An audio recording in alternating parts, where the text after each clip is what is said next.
بسم اللہ الرحمن الرحیم الحمد للہ رب العالمین والعاقبۃ للمتقین والصلاة والسلام علی اشرف الانبیاء والمرسلین ومن تبعهم بإحسان وایمان الی یوم الدین وبعد۔ سورۃ البقرہ آیت نمبر 285۔ کل ہم نے اس کی فضیلت کے متعلق آخری دو آیات 285 اور 286 ان کی فضیلت کے متعلق کچھ احادیث ہم نے کل پڑھی،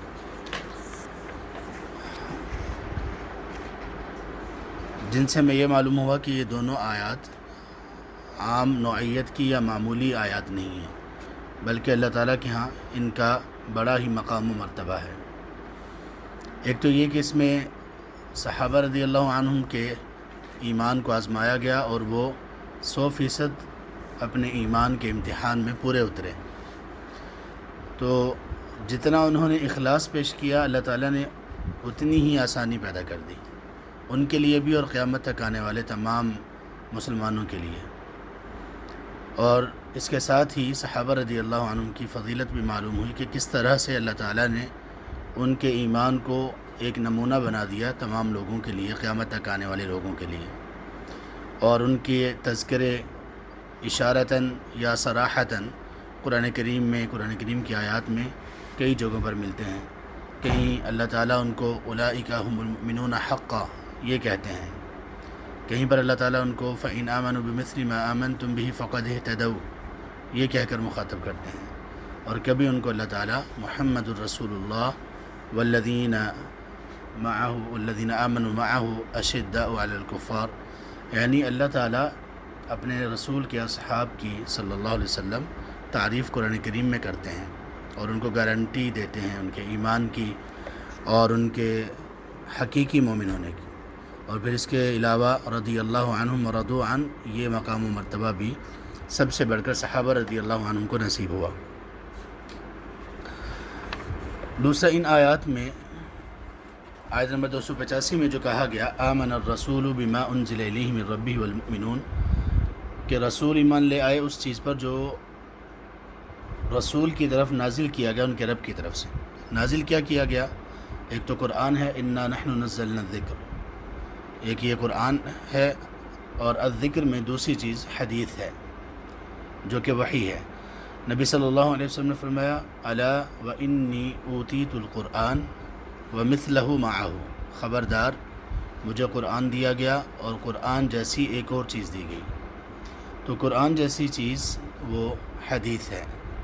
قرآن جیسا اس لیے کہا گیا کہ قرآن بھی وحی ہے اللہ کی طرف سے، حدیث بھی وحی ہے اللہ کی طرف سے، لیکن قرآن کلام اللہ ہے اور حدیث اللہ کا پیغام ہے جو نبی صلی اللہ علیہ وسلم اپنے الفاظ میں لوگوں تک پہنچاتے ہیں۔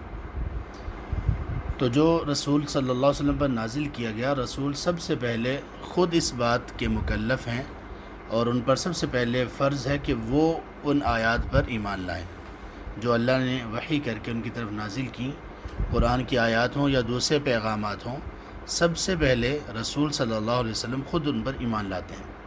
اس لیے اللہ نے فرمایا آمن الرسول، رسول ایمان لے آئے، پھر کہا والمؤمنون، اور رسول کے ساتھ مومن بھی ایمان لے آئے۔ تو جب یہ آیت نازل ہوئی تو اس وقت مومن کون تھے؟ وہ مومن جو صحابہ رضی اللہ عنہم تھے، تو ان کو اللہ تعالیٰ نے قرآن میں مومن کہا ہے۔ کل آمن باللہ، اب یہ تمام لوگ، رسول بھی اور رسول کریم صلی اللہ علیہ وسلم کے اصحاب بھی، ان میں سے ہر ایک شخص ایمان لایا اللہ کے ساتھ۔ تو جب یہاں پر مومنون کا لفظ بولا گیا تو ایمان سے مراد وہ چیز جو دل میں قرار پکڑ جائے اور زبان سے اس کی تصدیق ہو اور اعمال سے اس کا ثبوت ہو۔ یہ تین چیزیں ایمان کا حصہ ہیں، دل کی تصدیق، زبان سے اقرار اور اعمال سے اس کا ثبوت، اور یہ چیزیں صرف اور صرف صحابہ رضی اللہ عنہ میں پائی جاتی تھیں، ان کو مومن کہا گیا۔ اس کے علاوہ دوسرے لوگ جو ایمان کا دعویٰ کرنے والے تھے لیکن ایمان ان کے دلوں میں نہیں اترا تھا، منافقین کی جماعت، وہ اللہ تعالیٰ نے مؤمنون کہہ کر اس میں سے سارے لوگ باقی خارج کر دیے۔ کل آمن باللہ، ہر ایک ایمان لایا اللہ پر۔ اب یہاں پر ارکان ایمان کا تذکرہ ہے۔ ارکان ایمان 6 ہیں۔ حدیث جبریل میں جو صحیح مسلم وغیرہ میں ہے، اللہ کے رسول صلی اللہ علیہ وسلم کے پاس ایک مرتبہ جبریل علیہ السلام آئے دحیہ کلبی رضی اللہ عنہ کی شکل و صورت میں، بلکہ ان کی شکل و صورت میں بھی آتے تھے، لیکن اس دفعہ ان کی شکل و صورت میں نہیں آئے تھے، کسی اور کی شکل و صورت میں آئے تھے جو کہ پہچانتے نہیں تھے صحابہ ان کو۔ تو انہوں نے نبی صلی اللہ علیہ وسلم کو کچھ چیزیں سکھائیں امت کے لیے، اور سکھانے کا انداز یہ تھا کہ آپ صلی اللہ علیہ وسلم سے سوال کرتے اور نبی صلی اللہ علیہ وسلم کا جواب دیتے تو وہ تصدیق کرتے کہ ہاں آپ نے سچ درست جواب دیا ہے۔ تو ایک سوال ان کا یہ تھا کہ اخبرنی عن الایمان، ایمان کے متعلق بتائیے۔ تو آپ نے فرمایا ان تؤمن باللہ وملائکتہ وکتبہ ورسلہ والیوم الآخر والقدر خیرہ وشرہ۔ یہ 6 ایمان کی بنیادی چیزیں ہیں، ان کو کہتے ہیں ارکان ایمان۔ ایمان کی اور بھی بہت ساری چیزیں ہیں، لیکن وہ رکن نہیں ہیں، وہ اتنی بنیادی چیزیں نہیں ہیں، وہ سب ان کے تحت ہیں۔ تو یہ 6 ارکان ایمان ہیں، اور ان 6 کا ذکر اللہ تعالیٰ نے یہاں پر کیا۔ کل آمن باللہ، سب سے پہلے اللہ پر ایمان، و ملائکتہ، اللہ پر ایمان کے بعد فرشتوں پر ایمان۔ اللہ پر ایمان کا مطلب یہ ہے کہ اللہ تعالیٰ کے وجود پر ایمان، اللہ کی توحید ربوبیت پر ایمان، اللہ تبارک و تعالیٰ کی توحید اسماء و صفات پر ایمان، اللہ تعالیٰ کی توحید الوہیت پر ایمان۔ یہ 4 چیزیں اللہ پر ایمان لانے میں۔ اور اسی طرح اللہ تعالیٰ نے جو کچھ نازل کیا اس پر ایمان کیا اللہ کی طرف سے ہے۔ وہ ملائکتہ ہی، اور فرشتوں پر ایمان۔ فرشتوں پر ایمان 2 طرح کا ہے، ایک فرشتوں پر ایمان ہے مجمل، مجمل کا مطلب مختصر جامع، اور ایک ایمان ہے تفصیلی۔ مجمل ایمان یہ ہوگا کہ اللہ تعالیٰ نے فرشتوں کا فرمایا فرشتے کون ہیں، کہاں سے پیدا کیے گئے، نور سے ان کو پیدا کیا گیا، اور وہ فرشتے اللہ تعالیٰ نے ان کو رسول کہا، سارے فرشتوں کو اللہ تعالیٰ نے رسول کہا۔ جاعل الملائکۃ رسلا، اللہ فرشتوں کو پیغامبر بنانے والے ہیں، پیغام پہنچانے والے بنانے والے ہیں۔ تو اسی طرح سے ہمیں جامعیت کے ساتھ یہ بتایا گیا کہ فرشتوں کی تعداد بہت زیادہ ہے، اور تفصیل کے ساتھ کیا بتایا گیا، مختلف فرشتوں کی ذمہ داریاں، جیسے جبریل علیہ السلام کی ذمہ داری وحی لے کر نازل ہونا، میکائیل علیہ السلام کی ذمہ داری بارش، نباتات وغیرہ، اور یہ تمام جو پہاڑ اور یہ دریا وغیرہ سب ان کے کنٹرول میں اللہ تعالیٰ نے دے رکھے ہیں، اللہ کے اذن سے وہ اللہ کے حکم پر جیسے اللہ کہتے ہیں اس میں وہ تصرف کرتے ہیں۔ اور اسرافیل ہیں، ان کے ذمہ ہے سور پھونکنا، جب کہ پہلی مرتبہ پھونکا جائے گا تو سارے لوگ جو اس وقت موجود ہوں گے، تمام کی تمام ذی روح چیزیں سب فوت ہو جائیں گے۔ پھر دوبارہ سور پھونکیں گے تو سب لوگ جو پہلے انسان سے لے کر یا سب سے پہلی مخلوق سے لے کر ساری مخلوقات دوبارہ سے جی اٹھیں گی۔ تو یہ 3 بڑے فرشتے ہیں، تمام فرشتوں کے سردار، اور ان میں بھی سب سے بڑے جبریل علیہ السلام ہیں۔ اسی طرح ملک الموت، ان کا ذکر ہے۔ تو ایمان، فرشتوں پر ایمان میں ان پر ایمان بھی، جو ان کی ذمہ داریاں بتائی گئیں ان پر ایمان۔ کچھ فرشتے ہیں وہ اعمال کو لکھتے ہیں، اس چیز پر ایمان۔ کچھ فرشتے قبر میں آتے ہیں، انسان سے پوچھ گچھ کرتے ہیں، اس پر ایمان۔ کچھ فرشتے ہیں وہ اللہ تعالیٰ کی طرف سے انسانوں کی حفاظت پر مامور ہیں، ان پر ایمان۔ تو یہ جتنے بھی فرشتے، جتنا بھی اللہ تعالیٰ نے ان کے بارے میں بتایا، جو بتایا، جیسا بتایا، اس پر ایمان لانا اس میں شامل ہے۔ تیسرا رکن ہے وہ کتبہ، اور اللہ کی کتابوں پر ایمان۔ اس میں پہلی کتاب سے لے کر پہلی وحی جو کسی بھی نبی پر نازل ہوئی، اس سے لے کر نبی صلی اللہ علیہ وسلم تک جتنے بھی کتابیں نازل ہوئیں سب پر ایمان۔ سابقہ کتابوں پر ایمان اس طرح سے ہوگا کہ اللہ تعالیٰ نے ان کو نازل کیا، لیکن لوگوں نے ان میں تحریف کر دی، جیسے تورات، انجیل وغیرہ سب محرف ہیں، کیونکہ اللہ تعالیٰ نے ان کی حفاظت کا ذمہ خود نہیں لیا تھا۔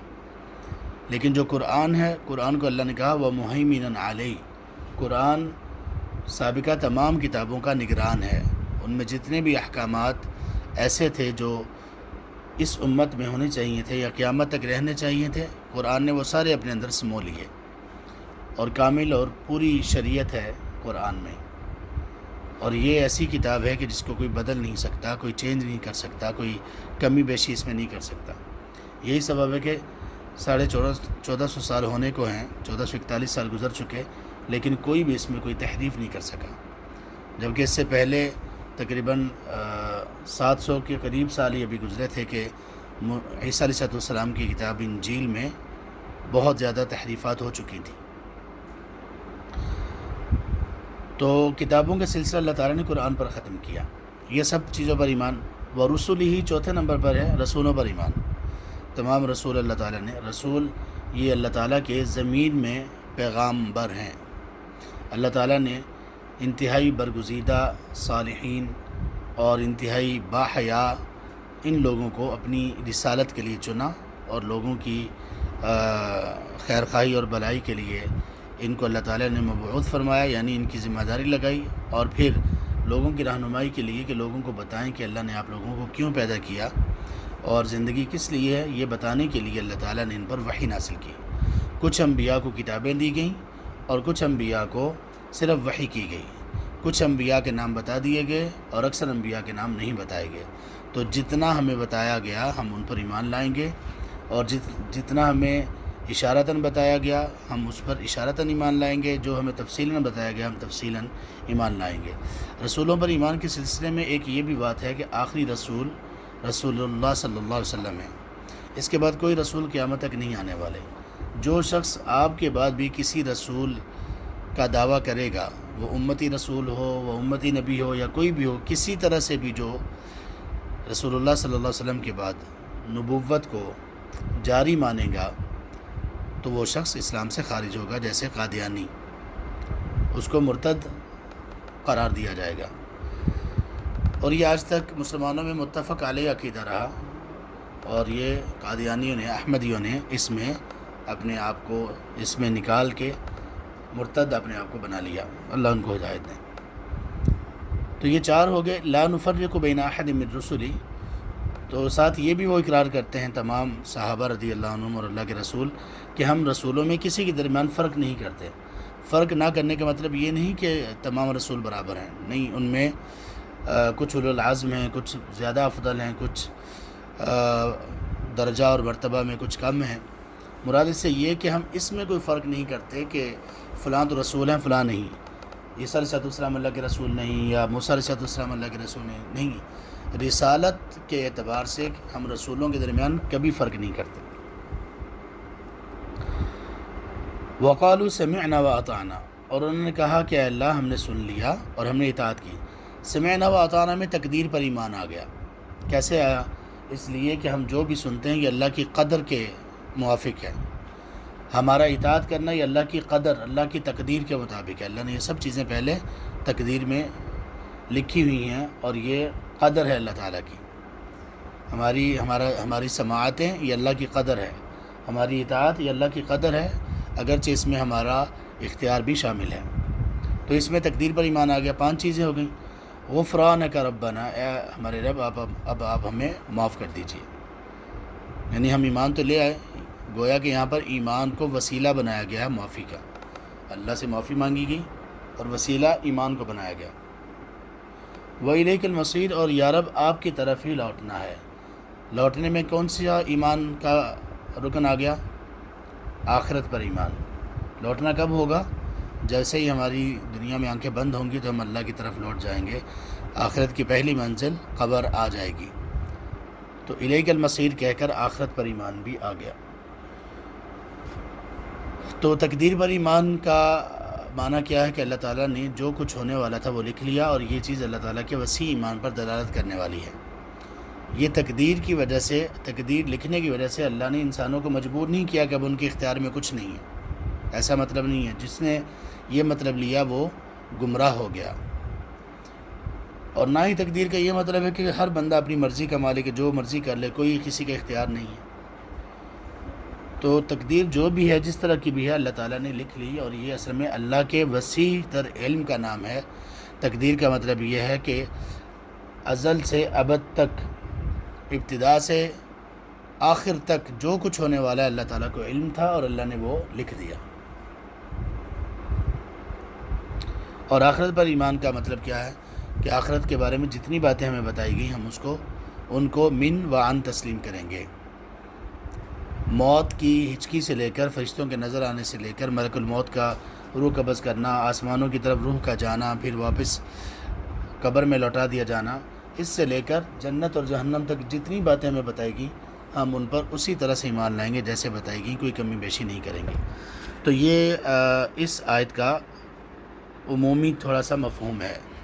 مزید اس میں بہت ساری باتیں ہیں، انشاءاللہ وہ ہم آئندہ اپنی نشست میں کریں گے۔ اللہ تعالی ہمیں علم نافع نصیب کریں، اور اللہ تبارک و تعالی ہمیں بھی اسی طرح سے معاف کر دیں، اور ہمیں بھی وہ ایمان نصیب کریں جو کہ صحابہ رضی اللہ عنہ کا ایمان تھا۔ آمین یا رب العالمین۔ سبحانک اللہم و بحمدک، اشہد ان لا الہ الا انت، استغفرک و اتوب الیک۔